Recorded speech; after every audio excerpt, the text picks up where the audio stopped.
I get accused all the time on this channel of producing childlike art, of rushing, perhaps not taking my time or not taking art seriously enough.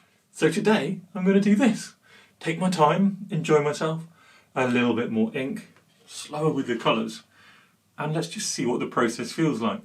Now it's been a little while since I've done one of my 5-step videos, but how I teach all of my art and how I demonstrate all of my art is through basically working through the same 5 steps. And that doesn't matter if I'm doing it in 5 minutes or 2 hours. And that first step is those loose ink shapes. So we find our scene. Within our scene, we find just big shapes and then the smaller shapes.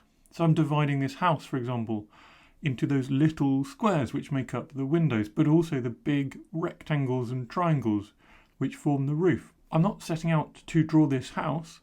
I'm looking at each stage along the journey at what shape can I see to put on my page, and it doesn't need to be more complicated than that. Although it can be sometimes more complicated finding the shapes, we just start as simple as we possibly can. Even things like this car, which is an absolute nemesis for all of us urban sketchers out there, well, it's still easily creatable, craftable into some kind of very simple shape. If we just let it be, if we just allow our mind to simplify.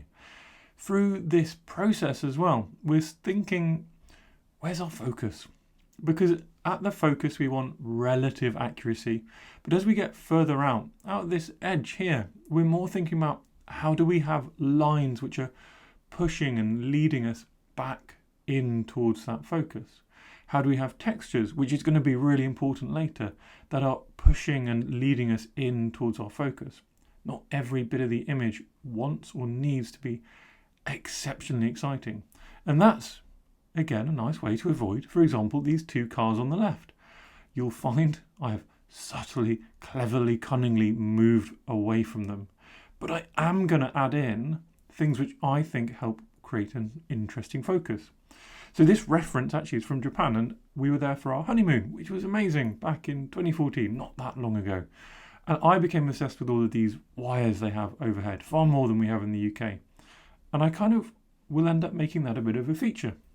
It will take time to develop, but you'll see how. But it all starts with this, simple, loose shapes. Now, a little interlude to explain. I'm using this pen. Now, this is a fountain pen with an ultra fine nib, which means I can use it upside down to get an ultra fine nib. You'll find your pen can do the same. So if you want to produce much lighter lines, little textures, just try flipping it upside down. There's a video down below you might be interested in, if that is something, well, that you're interested in.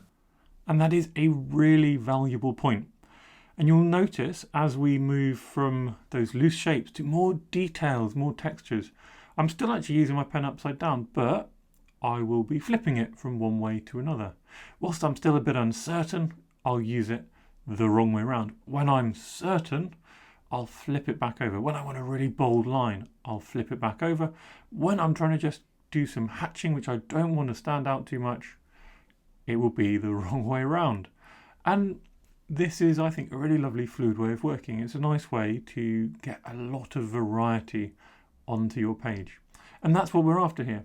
So when I say ink details, ink textures, really I'm after variety in character of line, variety in the contrast. So all of this hatching builds up a tone, but vertical hatching or horizontal hatching will build up a visual contrast to our eyes as well. Where our eyes see different directions and different types of line, they immediately pick it out. And that's how we build up the interest in our image. And for a complex or longer sketch, or dare we even call this drawing at this point rather than just sketching, that's a really important thing to sort of get into, is just gradually working on the ways to make your sketch more interesting, but without it becoming overworked. And that's where working little by little, moving around is really important. So what you'll notice with that in mind is that at the moment, I'm focusing all of my efforts in this one tiny area. Now that's because I think this tiny area is the main focus, along with the wires which are coming later, and we will get to them, I promise. But other than that, I think these details, these textures are where I want the viewer to look. So I'm spending my time first adding all of these little textures in and getting contrasts in before moving on to other parts of the image. Because by sort of approaching that complex area, that most interesting area first, I can make sure that I kind of just do less everywhere else. So all the other areas need to contrast against that. So probably that means either being really black and bold, and we'll get to that as well, or it means being lighter or simpler in some other way. And these bold outlines help as well. These bold lines, these bold sort of areas push the vision. They show us the difference in one place to another, a boundary that our eye can easily find. With this closer building, there's loads of fascinating textures, and it'd be really tempting to just go, oh, I did a straight line before with my loose shape. I should stick with that straight line. But if we look closely at these kind of corrugated roofs, they're not straight at all. So just using our pen to create bobbling contrast and then make that different to these wooden framed windows, that's again another way of just building up contrast and difference throughout the image. It's not treating everything exactly the same. And if we're going to spend longer making less childlike art, I guess that's what we have to do. Think about it a little bit more. Again, another roof, this time a bit closer to us. So although we've got that distant building, which I think is one of the most interesting parts to look at, this closer roof has more visible texture. So I just wanted to make it a point of difference. However, it was hurting my head. It was quite a challenge. So I've moved on. And that's what I was mentioning earlier. You've got to work in segments. So I thought I'd move on and just do some other areas I felt more comfortable approaching.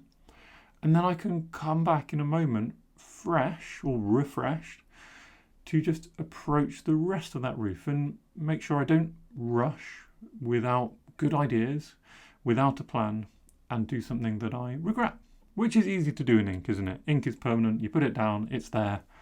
Got to live with it. Now, as we move closer to the edge of this image, to these cars I definitely avoid putting in at all costs, we've got, again, a more peripheral view. So we've got lots of different textures, but I don't want them to be dense and dark. I want them to be suggested, much more suggested than some of the closer in, more focal areas. So I've sort of just do a few little vertical lines for one area of the eye, and then it's woods. I do slightly different lines, and then it's this greenery. And this greenery is a nice little trial run because we've got that huge hedge on the left, which is going to take up a lot of our time. It's going to be where a lot of our punchy contrast come from. So just practicing on this bit of the image, what lines might I want? Really useful. Going into the distance, I wasn't sure whether I should pull out this car or not, but nothing ventured, nothing gained. And I don't know that I love what I do to this car. Sometimes they work and sometimes they don't. I don't love drawing them, so I don't have an amazing way of just getting them right in my mind's eye. But a little bit of boldness, I think, probably made it actually stand out less than when it was this obviously light shape in the distance. We're then moving around again. The car's stressing me out. I'm definitely proud enough to admit that. So I need to move on from it and just start looking more holistically at the image and seeing what else do we need. And that's when we can kind of zoom out and recognize that this bush is really important. Now, it's not very interesting, but if you look at the reference and you squint, you'll find the deepest, darkest blacks are definitely situated, for me, within that area of the bush on the left. And that is going to create one of those areas which pushes our vision. It's going to create a sort of dense space which pushes us towards the interesting brightness and lightness in the street. And working out these kind of compositional elements is something which is quite personal. It's not easy to just suddenly have a technique for it. But you'll manage it if you just experiment and understand that you're trying to push the vision around, pull the vision. Now you can see this, I've sped up quite a bit. This is at 4 times speed at the moment, doing lots and lots and lots and lots.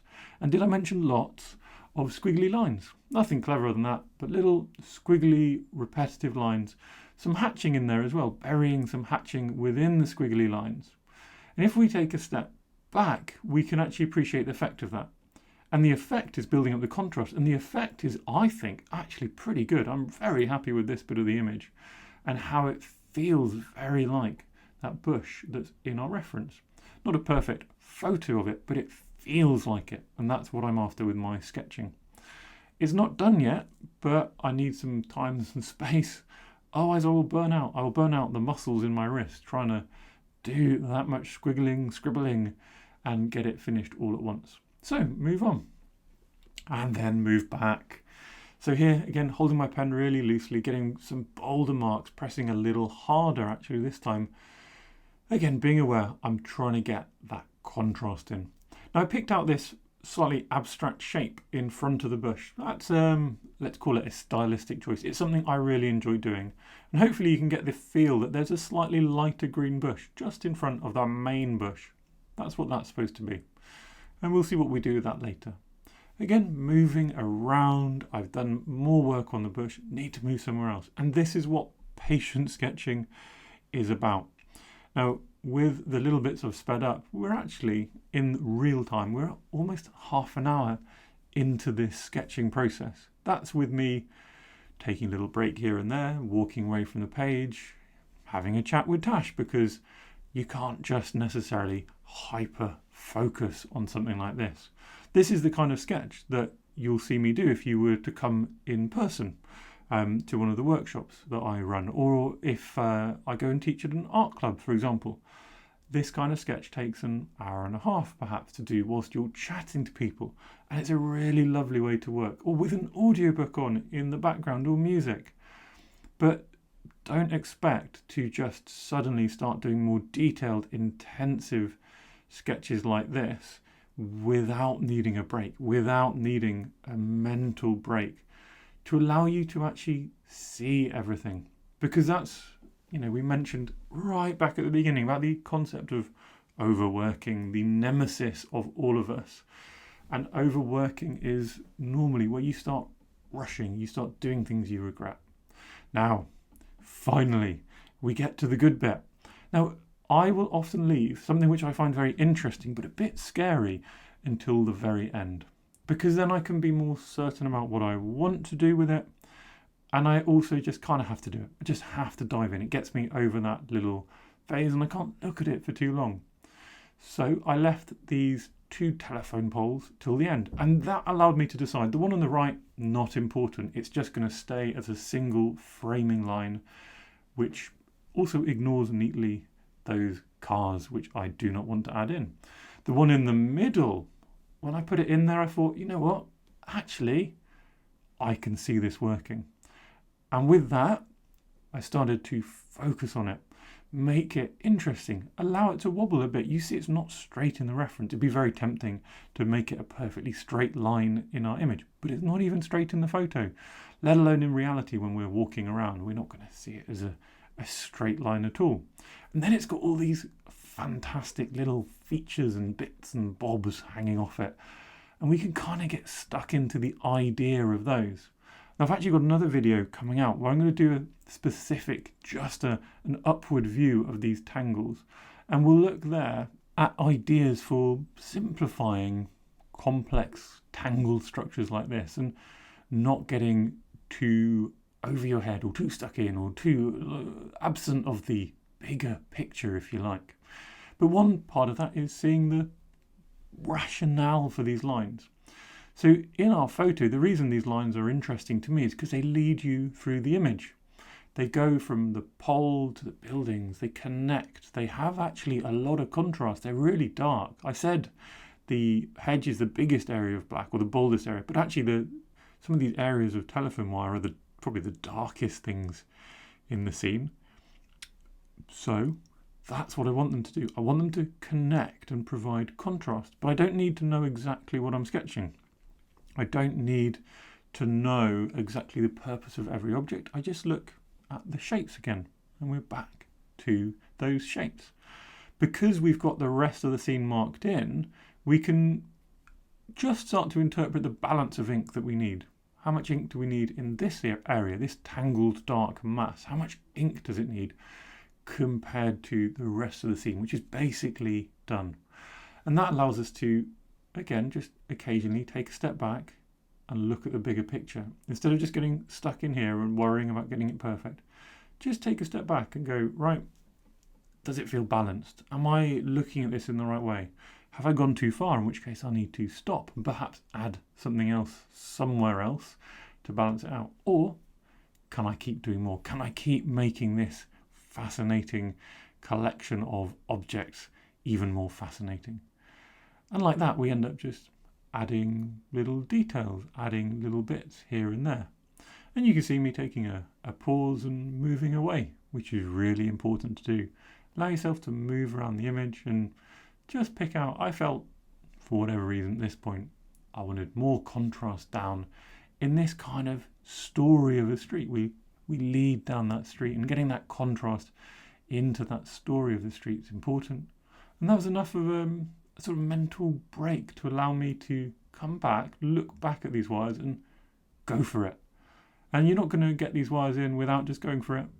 You know, there's many things that we sketch where if we don't just jump, dive in, go for it, it will look worse with a slow, bold line than with a quick, expressive, slightly inaccurate line. And at some point you have to stop. So I've got to the point where I don't know what else to add, so I'm not going to add anything else. And instead I'm going to get out my colours.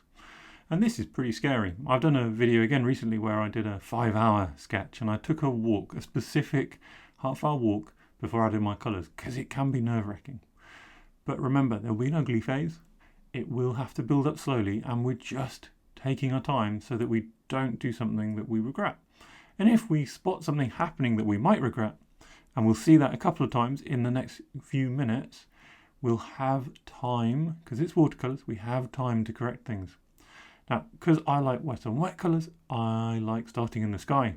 So I'm starting in the sky with a 1-inch flat using a range of different blues and just letting them float around and move around and create something which I think is interesting on the page. I'm leaving that telephone pole white because I think that might be a nice point of contrast if it's nice and bright. Or later I might want to make it really dark. But if I've left it nice and bright, I have that option. And then moving around with, there's also rusty tones in this. You know, I'm not going to colour match. That's not what I enjoy doing. But what I am going to do is just go, right, we've got rusty oranges, neutral-ish browns and greys. We've got interesting greens. And I know which colours I like using. So I've got my quinacridone sienna, I've got my lunar earth, and I've got my Indian red. I know they look fun together. And if I use them in different amounts, mixing them in with bits of indigo here and bits of my blue there, I'll end up with a lot of interesting tones which are all sort of about right. They feel right, even if they're not actually exactly right. They still sort of feel about right. And watercolours are designed to be built up in layers. This is step 3, the loose colours. And we're going to work loosely. And sometimes we might go a bit too far. Look at that. Really bold blue. I was like, oh no, that's way bolder than the sky. But I was able to sort of just adapt. Picked up some lavender, dropped it in it, made it feel better. Now I'm getting a bit panicked because that blue went a bit wrong, and I move on. So I move to the greens where I've got a bit more of a plan. Now I know these I can be really brave with. I've talked about how I see this as a real point of contrast, so I know I can come in and I can really go a bit crazy in these greens with deep colours, rich colours, and that, you know, is a nice and safe place to be for a little while whilst I let those first loose colours dry, which is really important, before coming back and adding a bit more to them. Now you can see my approach to colours again is wet on wet. So I first painted my greens, obviously wet on dry, the page was dry, but now the page is wet with that green paint, which allows me to come in and dot some of these different greens in and just let them move around and see what happens. Now the effect becomes a little opaque, and this is one of the risks of not allowing your colours to dry. You just put more and more pigment into that page, and then that colour feels a bit weird. You can see some of those greens in the middle of the road feel a bit weird. So I need to leave them, need to let them dry, not try and fix them too much because I'll probably just make them worse. And they'll see what happens with them. And foreshadowing, they do all right.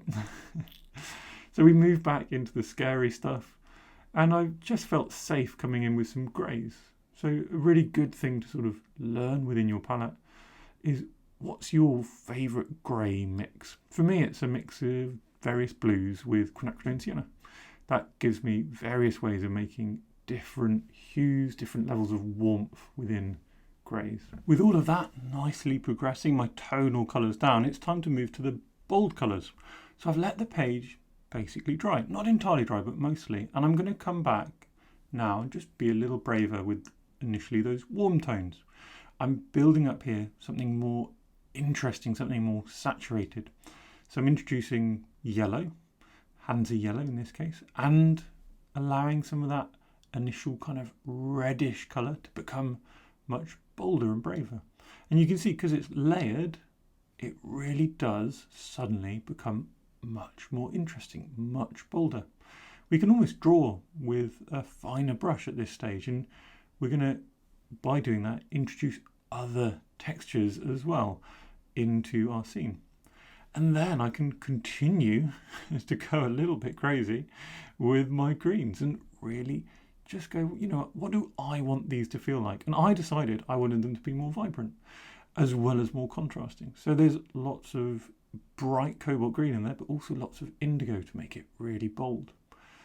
I also want to find more of those shadows through the scene. So whilst I'm working on my bolder, more saturated colours, I'm also working with much deeper shadows. And we can be kind of braver with those shadows in multiple ways. So here I'm being braver by making them feel quite warm, using quite a lot of red in them. Then the decision, and well, one of the many decisions, coming into this lamppost or this telephone post, I decided to make it glow at the top, and at the moment leave it white at the bottom. I felt like that was the most interesting contrast that I could generate. Again, it's a scary thing to do, so I moved away from it and moved around, finding other areas to just touch in. And I always like introducing little road markings. So I know there's no yellow on the road, but it's one of the things I think balances out the yellows found elsewhere in the scene. Same with putting yellows on the distant car. Before, even more greens, even more. And I know what you're thinking. Toby, you're going to ruin this. It's looking okay. Well, hopefully that's what you're thinking. I'm thinking it's looking okay. But I'm also thinking, what else can I do without ruining it? And when you start thinking that, when you start thinking, I'm not certain if I'm going to continue to improve this, it's time to put on some splashes, let it dry, and come back with the finishing touches. So I'm coming back here, and this time actually using a Fude pen. This is just a soft-nibbed Fude pen by Tombow. And why am I using this? Well, number one, actually my fountain pen ran out of ink. Number two, I haven't completely let the page dry, which is risky, but I wanted some of the lines to feel a bit soft. I felt it would work well with what the kind of vibe of the colours was. Now with a Fude pen like this, or a fine liner, you'll still be able to draw and the ink won't go everywhere. With a fountain pen, it will go everywhere. But using this Fude pen, I can create some bold marks. I can create a little bit of extra structure. I can draw around some of these greens that I allowed to splurge out a bit. And I can just do those tiny little touches, those tiny little darkest bits of contrast, like around my abstract little bush, to make me feel completely happy with this scene and need to step away. And there you go. What do you think? I think it's all right. There's little bits that didn't go perfectly, but what does go perfectly? Hopefully I'll get some nicer comments after this one. I'm joking. Obviously, I appreciate all the comments I get, including the negative ones, which I find interesting to read. I hope you enjoyed this. I hope it was something a bit different for you, and I'll see you in the next video.